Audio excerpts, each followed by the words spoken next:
In February 2026, the United States signed a bilateral critical minerals agreement with the Philippines. The U.S. Undersecretary of State for Economic Affairs flew to Washington for the signing. He did not fly there for iron or steel or timber.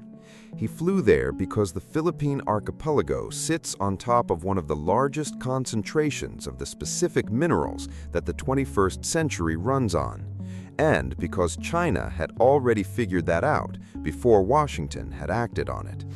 The Philippine government estimates that the country holds over $1 trillion in untapped critical mineral reserves: nickel, cobalt, copper, gold, and rare earth elements that the global shift to electric vehicles, renewable energy, and advanced electronics requires in quantities that no single nation currently produces. Only 3% of those reserves are under active mining contracts. 97% is still in the ground. The ground is Filipino. The world is finally paying attention to what that means. The Philippine mining researcher who had been documenting this arrangement for 6 years said that the Philippines had been exporting poverty and calling it trade. He said, "We send them the ground, they send back the money for the ground. They keep the profit from everything the ground becomes. That has to change." The U.S.-Philippines Critical Minerals Agreement in February 2026 was the first formal institutional step toward changing it. It was not the solution. It was the acknowledgement that a solution was necessary.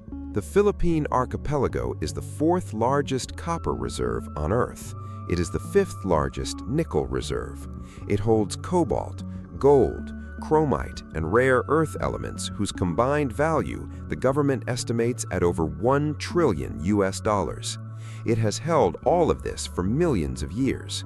The world needed a reason to pay attention.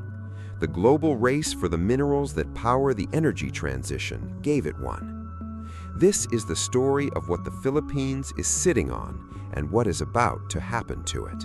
Welcome to Archipelago Archive. Subscribe now to join our mission of documenting the legends the world ignored.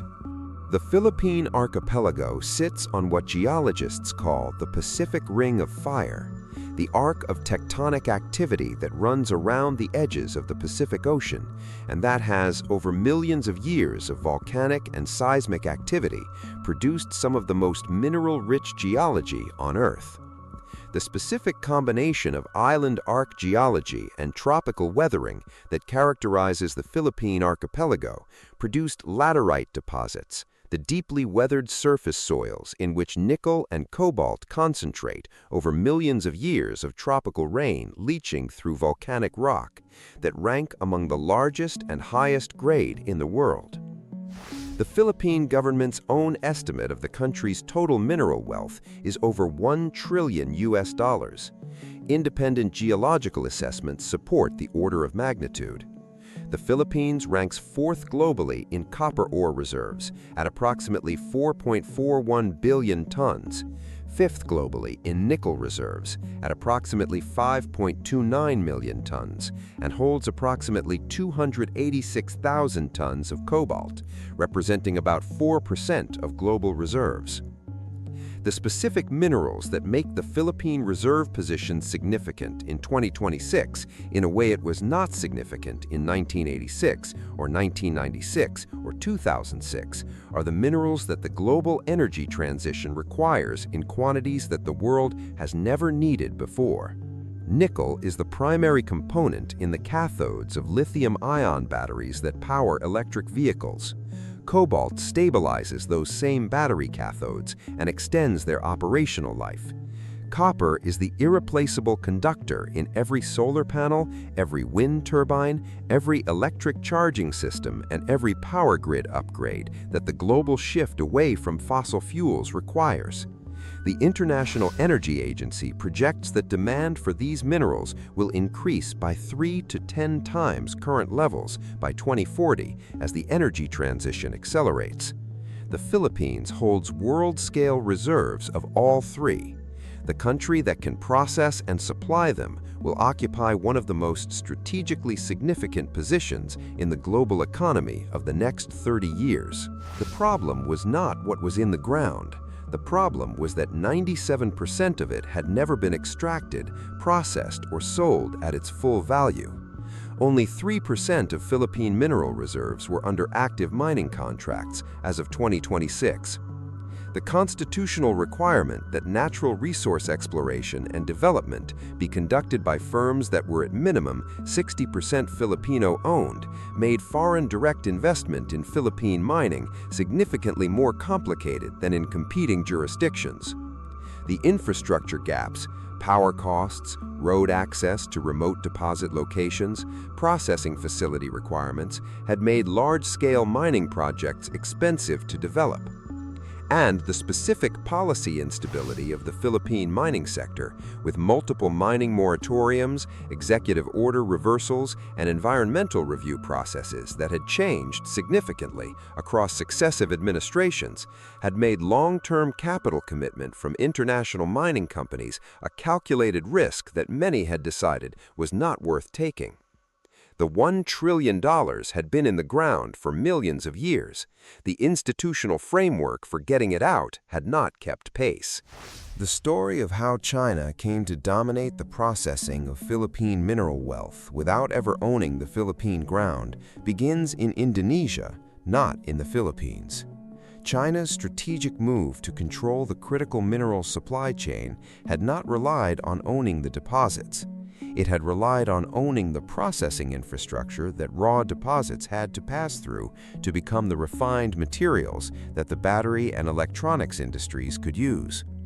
Indonesia had invited Chinese investment in its nickel processing sector beginning in the early 2010s.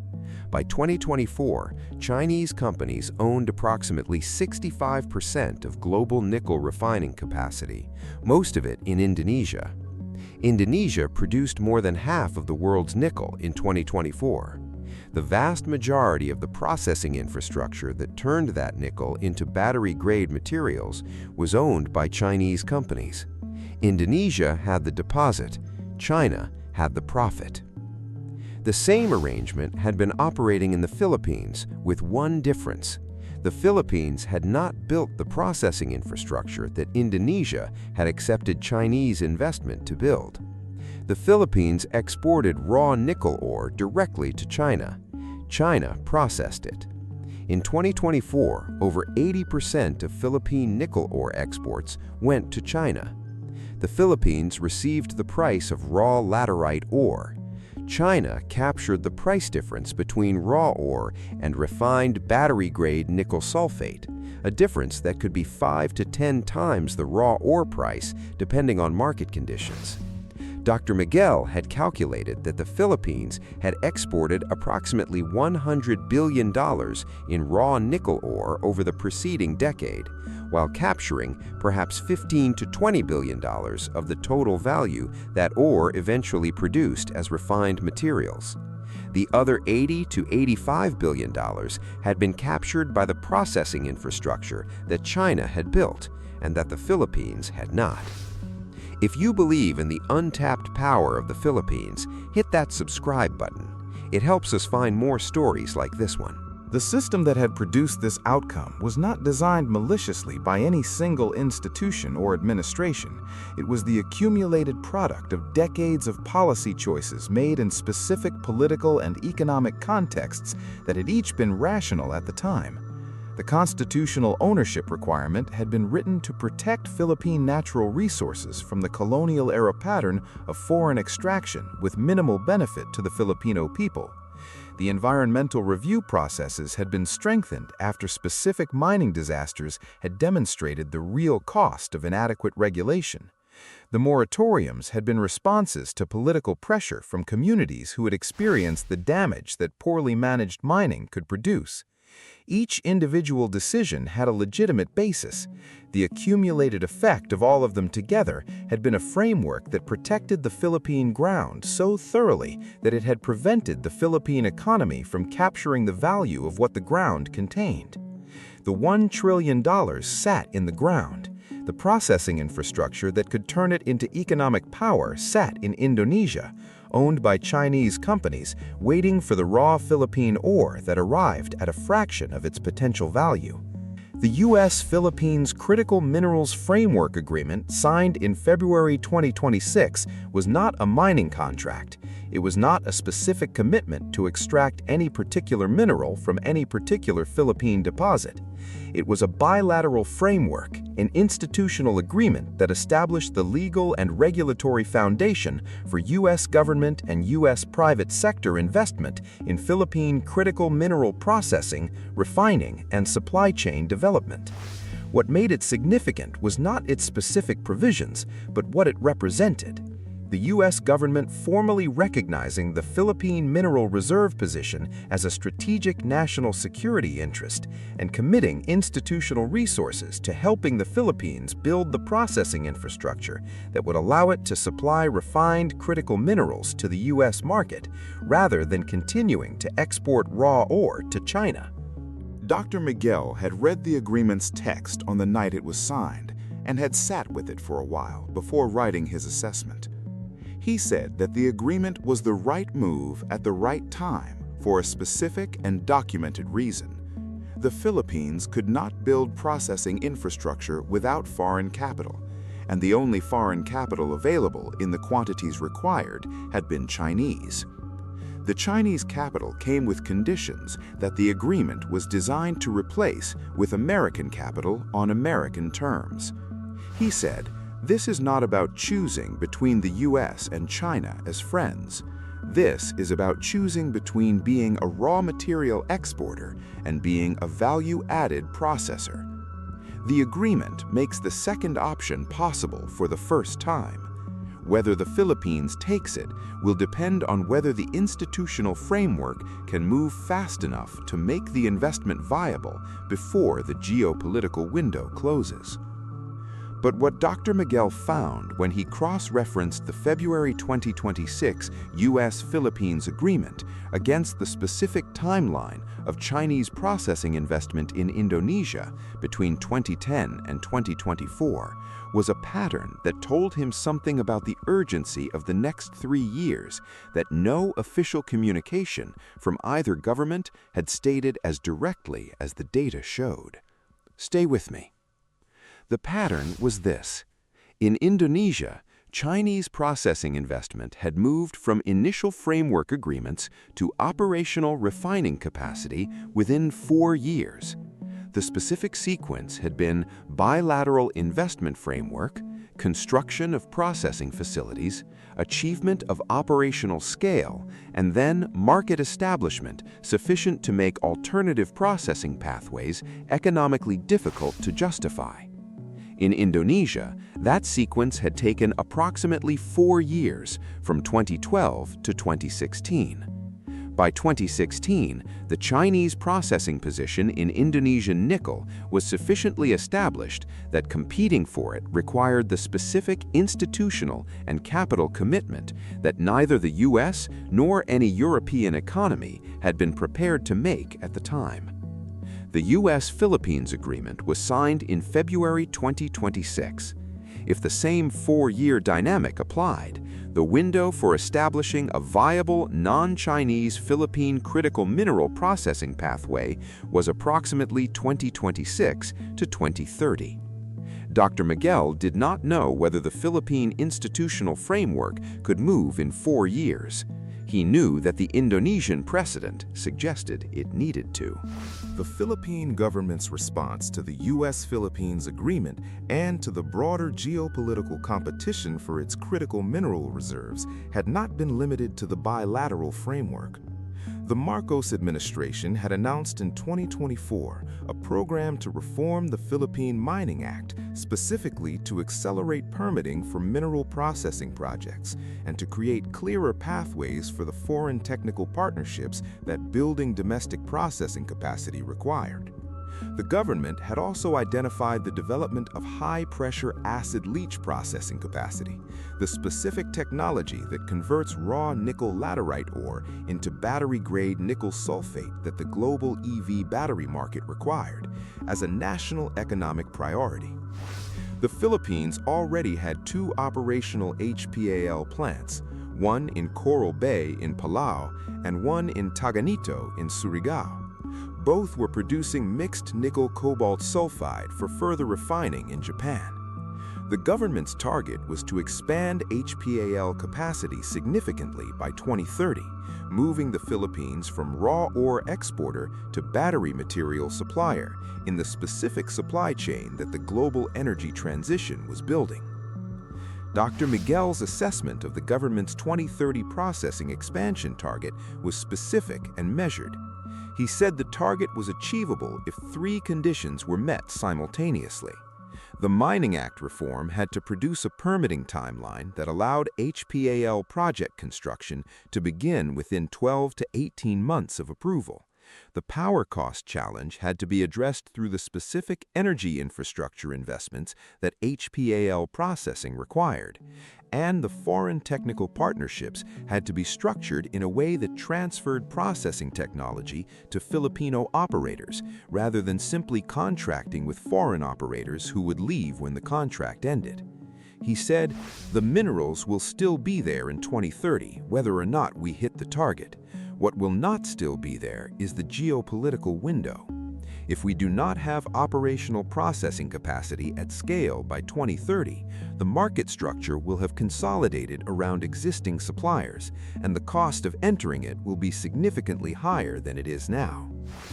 The $1 trillion in the Philippine ground has never been the problem. The ground has been extraordinarily patient. It has been holding the nickel and the cobalt and the copper and the gold and the rare earth elements for millions of years, and it is entirely prepared to continue holding them for as long as the institutional framework requires it to. The problem has been the gap between what the ground contains and what the Filipino economy has been built to capture from it. That gap is a policy problem. Policy problems are solvable. What the U.S.-Philippines Critical Minerals Agreement represents is the first significant external institutional signal that the world is now prepared to help the Philippines solve the policy problem in the specific time frame that the geopolitical moment requires. The question is not whether the Philippines has the resources. It has them in quantities that would make it one of the most strategically significant mineral nations on Earth if it could process and supply them at their full refined value. The question is whether the institutional framework can move at the speed the geopolitical window demands. Dr. Miguel had been asked what the Philippines looked like to him if the 2030 processing target was achieved. He had said, "It looks like a country that exports battery materials instead of rocks." He had said, "It looks like a country where the mining royalties fund schools and hospitals instead of foreign processing margins." He had said, "It looks like a country that sits at the supply chain rather than below it." He paused. Then he had said, "It looks like what the ground has always been worth. It just took the world a geopolitical crisis to notice." The Philippine Environment Secretary, who had signed the U.S.-Philippines Agreement, had said something similar in a different register. He had said, "Through this partnership, we are building a Filipino-led industry that processes our own resources, creates high-skilled jobs, and strengthens our position in the global high-tech supply chain." The ground has always supported that ambition. The question has always been whether the institutions could. The Philippines has $1 trillion sitting in its ground. It has had it for millions of years. The world needed a geopolitical reason to take it seriously. China's dominance of the global critical minerals supply chain was that reason. The U.S.-Philippines Agreement is the institutional response. Whether the Philippines captures the value of what it owns will be determined in the next 4 years. The ground is ready. The question is whether the institutions are. Every island holds a secret. Every barangay has a legend. Subscribe and stay close. Next, we uncover another story that you will enjoy. Tell us in the comments, which Filipino legend should we unearth next?